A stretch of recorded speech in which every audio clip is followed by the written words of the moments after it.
Buenas tardes a todos. Os habla nuevamente José Antonio Ruiz de la Hermosa y esto es Las Aventuras de la Espada. Nuestro programa de hoy va a estar dedicado a los prolegómenos de la Guerra de la Independencia en España. Vamos a tener con nosotros a Juan José Sañudo Bayón, que es uno de los máximos exponentes del estudio de esa época. Lleva más de 30 años en el Archivo Histórico Militar de Madrid, revisando todo lo que allí está archivado referente a esa época y que nos está dando una luz muy importante acerca de lo que realmente pasó antes de ese fatídico día del 2 de mayo de 1808. ¿Contamos en España con unos archivos en los cuales la guerra de independencia esté bien reflejada? Bueno, eso es imposible. Los archivos de la guerra de independencia, como de cualquier otra cosa, están perfectamente dispersos a lo largo de toda la geografía española, porque archivísticamente hablando se prioriza el origen de la documentación a su ordenación temática o cronológica, etcétera. Por lo tanto, intentar recorrer los archivos españoles donde hay importantísima, fundamental documentación de la guerra de la independencia nos llevaría a un peregrinaje que supera con mucho la vida humana. ¿Qué opinión tiene de la versión que autores como San Ramón, el francés, dan sobre nuestra guerra de la independencia? Bueno, en esa pregunta hay un cierto error. San Ramón es un historiador muy singular en la guerra de la independencia. En primer lugar, retoma la guerra de la independencia cuando los historiadores franceses abandonan su relato porque pasan a la época de derrotas francesas. San Ramón, que vivía prácticamente en la frontera hispano-francesa, era un gran hispanista, hablaba español con gran fluidez y además sus opiniones se basan documentalmente en los estados de fuerza del archivo francés de Vincennes y consecuentemente son muy próximos a la realidad de lo sucedido, cosa muy diferente de lo que suelen contar la mayoría de los grandes historiadores de la guerra de la independencia. Hemos visto en algunos momentos que la historia oficial, como puede ser, por ejemplo, la batalla de Bailén o alguna otra muy famosa de la guerra de la independencia, se retratan de una manera muy determinada en los libros de texto. Pero, ¿se aparece realmente algo? No estoy diciendo mucho, estoy diciendo algo a la realidad, lo que dicen los libros de texto. Bueno, yo no puedo hablar por la generalidad de los historiadores, así que prefiero remitirme a mí mismo. Criticar a los demás siempre muy expuesto. Yo personalmente he publicado 3 o 4 veces la batalla de Bailén, ya que de ella hablamos. Cada vez que la publico, no voy a decir que niegue lo anterior, pero sí lo amplifico muchísimo porque he encontrado nuevas fuentes de información y por lo tanto cambia el punto de vista. Valga que tuve la fortuna de encontrar en el Archivo Histórico Nacional el resultado, un grueso legajo, resultado de la investigación que Zarco del Valle, entonces teniente general del Ejército Español, podemos decir GEMA de su época, ordenó hacer en 1850 sobre las personas que vivían en la zona, Guarromán, Andújar, Bailén, etcétera, etcétera, y lo que recordaban al respecto. Gracias a eso he podido llegar a un conocimiento que no tenían los anteriores historiadores porque sencillamente no se lo habían encontrado. Abundo en que no se lo habían encontrado porque cuando se abre un legajo que ha permanecido cerrado durante tanto tiempo, automáticamente se nos cae la tinta encima bajo la forma de puntitos negros, lo que demuestra palpablemente que nadie la había abierto antes. ¿Qué trascendencia tuvo para España la guerra de la independencia? Absolutamente definitoria y definitiva a lo largo de todo el siglo XIX y parte del XX. La tan proclamada Constitución de 1812 tiene como causa directa cuatro constituciones y media más, siglo y medio de guerras civiles y directamente la pérdida de toda la América continental. En 1820, en cuanto se ordena que en América hay que poner en marcha la Constitución de 1812, eso supone que en Nueva España automáticamente Iturbide se una a los insurgentes y toda la fuerza española que queda en toda Nueva España, 2000 y pico hombres, tengan que retroceder combatiendo hasta Veracruz, donde van a permanecer combatiendo en un pequeño fuerte situado en sus inmediaciones hasta 1825. Quedaba un brigadier y 47 soldados, todo nuestro ejército. En cuanto en América del Sur, en el Perú, sucede automáticamente lo mismo. La división del ejército español en dos bandos constitucionalistas y absolutistas provocará su autoenfrentamiento y pérdida de potencia hasta la batalla de Ayacucho, donde quedarán prisioneros los 500 españoles que quedaban luchando en América del Sur. Luego, automáticamente, esta proclamación de la Constitución trae directamente a que perdamos toda América, sin posibilidad de recuperación. Y en España, insisto, siglo y medio de guerras civiles. ¿Por qué motivo Godoy, que es quien manda en España en 1808, entra en coalición con los franceses para que estos entren en España camino de Portugal, cuando en realidad los intereses son otros? ¿O cuáles son verdaderamente los intereses y el porqué? De Godoy. De Godoy. Bueno, Godoy accede, o mejor dicho, se ve obligado a una alianza con la República Francesa, que es una alianza antinatura. Piénsese que en España reinan unos Borbones y en Francia le acaban de cortar la cabeza al Borbón.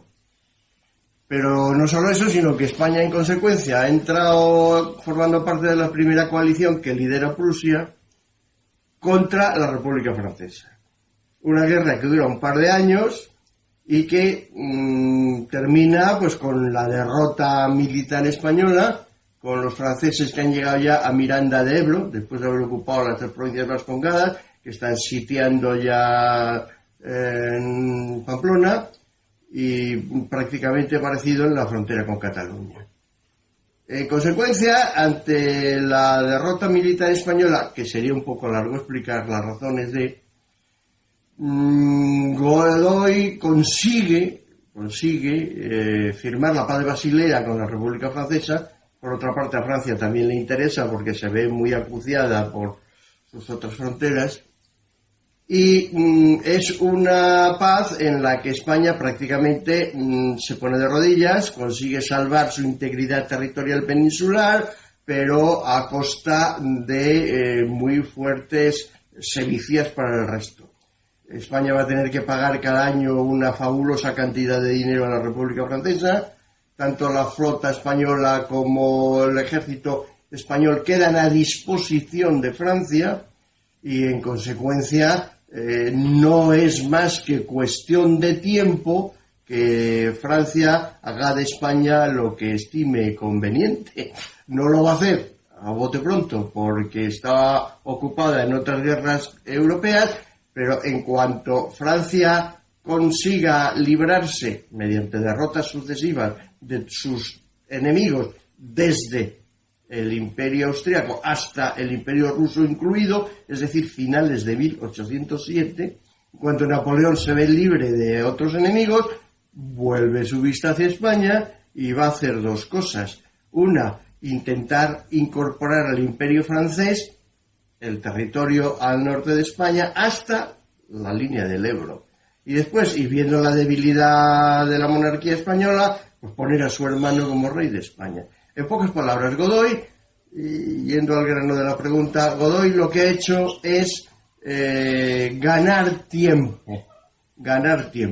Si la clave es que Godoy gana tiempo, ¿por qué en ese tiempo que ha ganado no busca una solución mejorando de alguna manera el ejército o la economía o lo que sea para evitar que los franceses se le echen encima?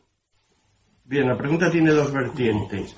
Una es Godoy. Godoy se da cuenta perfectamente de lo desastroso del futurible de España. y entonces lo que intenta es salvar su persona, salvar sus intereses personales, de forma y manera que a través de los tratados de Fontainebleau va a llegar a un acuerdo con los franceses para que a él le nombren príncipe del Algarve en la parte sur de Portugal, con lo cual él ve momentáneamente su futuro, digámoslo así, asegurado. Con respecto a lo de mejorar el ejército, claro que se intenta y se hace dentro de la absoluta limitación económica que tiene España. España es un país, no voy a entrar en datos numéricos, pero es un país absolutamente arruinado antes de empezar la guerra. Digamos, a bote pronto, que la deuda española equivale a la recaudación de impuestos, tanto en España como en América, de unos 10 años. O sea, es una catástrofe económica total. Por lo tanto, mejorar el ejército es deseable, pero ¿cómo es posible? Pues solamente activando la milicia provincial. Pero la milicia provincial solo atañe a las antiguas 4 divisiones, es decir, Galicia, Castilla-La Vieja, Castilla-La Nueva y Andalucía. Las demás partes de España se niegan a formar la milicia provincial. Es decir, en provincias vascongadas, Reino de Navarra, Reino de Aragón, provincias catalanas y Reino de Valencia se niegan a formar la milicia provincial y no la forman. ¿En qué consistía la milicia provincial? Pues en un regimiento levantado en cada provincia, de las de entonces naturalmente, que normalmente no estaba activado, simplemente se reunían, era un solo batallón y se reunían 2 domingos al mes para hacer instrucción y se volvían a su casa, con lo cual pues no costaba dinero al erario nacional. Esto es la primera reserva del ejército, pero estamos hablando de 43 batallones de infantería, ninguna tontería. Para cuando empieza la guerra de independencia ya se ha activado parte de esos batallones, pero con una penuria económica total. Valga la anécdota, están uniformados 1/3 de esos batallones, otro tercio están vestidos con los trajes de paisano que traían de casa, militarizados, a base de ponerles una cinta roja o algo así, y la otra tercera parte pues están absolutamente de paisano. Lo que quiere decir que en el uniforme de paisano muchos no tenían ni zapatos. Entonces hay una cosa que no entiendo. Si tan mal estamos de ejército, tenemos un ejército tan poco fuerte y potente como para poder enfrentarnos con un gran enemigo como pueda ser Francia, ¿por qué razón nos permitimos el lujo de enviar una expedición como la del Marqués de la Romana a Dinamarca? Bien, no solo mandamos una expedición a Dinamarca de unos 17.000 hombres, sino que mandamos 3 divisiones a Portugal para ocupar Portugal a las órdenes, en ambos casos, de los franceses. Es decir, una vez más, en razón de la paz de Basilea y del tratado con Francia, las fuerzas armadas españolas, ejército y marina, están a disposición de Francia. Y por lo tanto, no es un acto volutivo español, sino que hay que obedecer las órdenes que nos ha dado Francia. Eso hace que se mande la división del norte a Dinamarca y que se manden 3 divisiones a Portugal. En su conjunto podemos estar hablando de 35 o 40.000 hombres, lo que deja al ejército español en la península muy reducido, no ya solo numéricamente, sino que para equipar esas fuerzas que han ido al exterior ha habido que quitar los caballos fundamentalmente y medios de las que han quedado aquí, que han quedado prácticamente en cuadro. O sea, un regimiento de caballería que debía tener por lo menos 4 escuadrones, en España ha quedado reducido a un escuadrón mal montado. Desconocíamos el hecho de lo que las 3 divisiones que se envían con el ejército francés a tomar Portugal. Querríamos saber esas 3 divisiones, algo más de ellas, nombres, jefes, composición. Tampoco hace falta que sea una cosa muy precisa, pero sí tener una idea de ello, porque creo que muy pocos españoles conocen esa situación. Bien, la ocupación de Portugal se lleva a cabo bajo las órdenes del general de división Junot, prácticamente amigo personal de Napoleón. Y responde a la voluntad de Francia.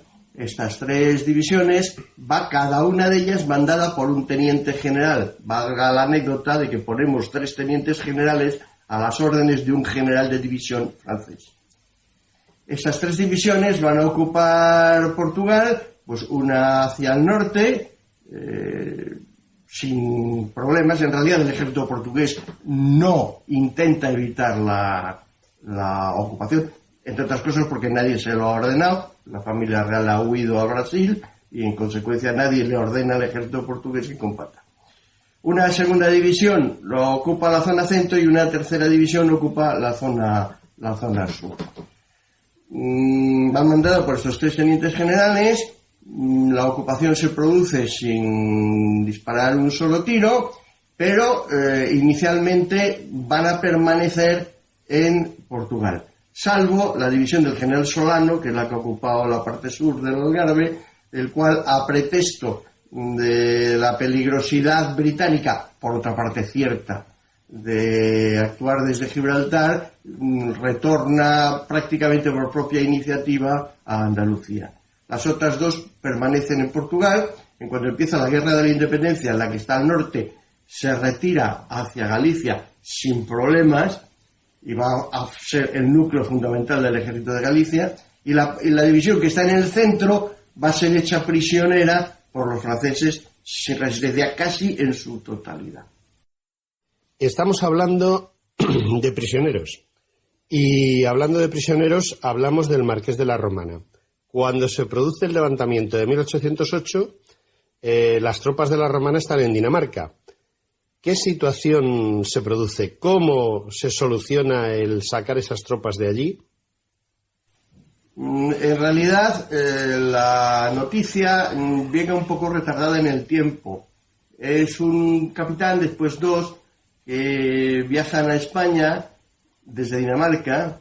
Hay que tener en cuenta la composición geográfica de Dinamarca, con numerosas islas pequeñas en los estrechos, por los que está circulando la Comancherie Britannique, la flota británica, porque esta flota británica está operando en esos estrechos para evitar que los franceses ataquen y ocupen Suecia, porque Suecia se había negado al bloqueo continental contra la Gran Bretaña, lo mismo que Portugal, que es la razón o pretexto de que sean atacados por los franceses. Entonces, los españoles, aunque teóricamente son enemigos, pues mantienen un cierto contacto con esta flota británica. Comprobado por el Marqués de la Romana que efectivamente en España ha empezado la guerra contra los franceses, se monta una operación consistente en que la División del Norte pueda pasar desde Dinamarca, digámoslo así, continental, a Langeland, a la isla larga, que está a poca distancia, pero separada de un brazo de mar, y desde allí pueda incorporarse en barcos británicos vía Portsmouth a España. Esto lo va a conseguir la mayor parte de la división. Algunos regimientos, como Asturias, algunos más, van a quedar presos por los daneses y franceses y serán internados, digámoslo así también, en prisiones francesas hasta que se les ofrezca incorporarse a un regimiento denominado José Napoleón, que teóricamente va a venir a España a luchar a favor de José Napoleón. Viendo la posibilidad de hacerlo así y luego pasarse a los españoles, se apuntan casi todos a ese regimiento. Absolutamente engañados, marcharán en dirección contraria y acabarán luchando en Rusia, sobre todo la batalla de Borodino o de la Moscova, a favor de Napoleón. En la retirada rusa, estas tropas han sido capturadas por los rusos. Cuando ellos se van identificando como españoles, como España tiene un tratado con Rusia para luchar contra Napoleón, son muy bien recibidos por los rusos, festejados en muchos casos hasta la defunción por la celebración por parte de los rusos, y formarán un regimiento denominado Imperial Alejandro, vestidos y equipados con uniformes rusos, y retornados a España casi todos también en barcos británicos vía Portsmouth. Inicialmente el pueblo español se levanta en armas contra los franceses, pero ¿hasta qué punto es real ese levantamiento? ¿Hasta qué punto el pueblo quiere levantarse contra los franceses y si hay motivos para ello? Bueno, motivos sobran porque digamos que en lo oficial y en lo general España se ha visto invadida por grandes unidades francesas, tipo cuerpos de ejército. Y esta ocupación no es una cuestión meramente moral, sino que el sostenimiento de esas tropas, debido a la absoluta penuria económica española, ha quedado en manos de las autoridades civiles por los caminos, carreteras y pueblos por donde esas tropas pasan. Por lo tanto, esas autoridades civiles, que tampoco tienen dinero para sostener a semejante volumen de tropas, lo resuelven simplemente otorgando boletas de acantonamiento según van pasando. Piénsese, por ejemplo, en una ciudad o en un pueblo del recorrido de la carretera de Burgos. Pues cada día a ese señor de esa casa se le presentan 2, 3, 4 franceses con una boleta para que les dé de cenar, les dé cama, les dé asiento junto a la lumbre, etcétera, etcétera. Normalmente esa familia, su alimentación normal podían ser gachas y pretenden darle lo mismo a los franceses. Los franceses se enfadan, quieren ocupar las mejores habitaciones, todo esto se traducirá en absolutos enfrentamientos, incluso asesinatos en este recorrido. Valga la anécdota de que a 2 de mayo de 1808 las tropas, por ejemplo en Madrid, están acuarteladas por orden de la superioridad porque se venían produciendo los hallazgos de franceses muertos por las calles por enfrentamientos, duelos, etcétera, etcétera, con la población civil. Para evitar que eso ocurriera con oficiales y tropas españolas, se les da la orden de permanecer acuarteladas. Es decir, ya existía previamente al 2 de mayo de 1808, existían un enfrentamiento soterrado con los franceses, naturalmente. Con respecto al alzamiento, bueno, pues el recuerdo de la guerra con la Convención, prácticamente 10 años antes, y a un tradicional enemistad con Francia, a lo largo de siglos de guerras y enfrentamientos, pues facilita esa algarada generalizada. Otra cosa es lo de acudir a las armas, que suena muy bonito, pero que en la práctica no se lleva así. Quitando un reducido número de voluntarios de verdad, la inmensa mayoría de los españoles acude porque se ve reclutada en sus lugares de residencia habitual y conducida a las unidades militares, los cuales los adiestran sobre la marcha y se ven enfrentados a la tropa francesa. A lo largo de un periodo de guerra tan dilatado como este, 6 años, cada vez más hay una oposición a estos reclutamientos, que tienen que realizarse naturalmente conducidos por la viva fuerza. Incluso se llega a llevar atados a los reclutas a las unidades, y si estas unidades cometen el error de pasar cerca de los lugares de residencia o regiones, pues van a tener una deserción masiva. El efecto de la deserción es común, no es que ocurra solo en España, ocurre en ejércitos como el francés, ocurre exactamente lo mismo, con más dificultad, porque los franceses tienen más dificultades para desertar estando en España, como es lógico. Y en algún ejército como el británico, a pesar de ser profesional, pues también. Después de la batalla de Vitoria, a Wellington prácticamente le deserta casi una cuarta parte de sus tropas, siendo profesionales. O sea, la dureza de la vida de campaña, no ya de las batallas, simplemente la dureza de la vida de campaña lleva a la deserción a un número elevado de gente. Está muy bien todas las motivaciones políticas, religiosas y patrióticas, pero todas esas motivaciones, después de estar marchando a 40 kilómetros al día, muchos de ellos descalzos, con 30 kilos de peso, mal alimentados o sencillamente no alimentados, frío, calor, enfermedades contagiosas, etcétera, etcétera. Piénsese, por ejemplo, que el tifus exantemático se llamaba tifus castrensis, no vanamente, etcétera. Todas estas condiciones llevan lógicamente a la deserción.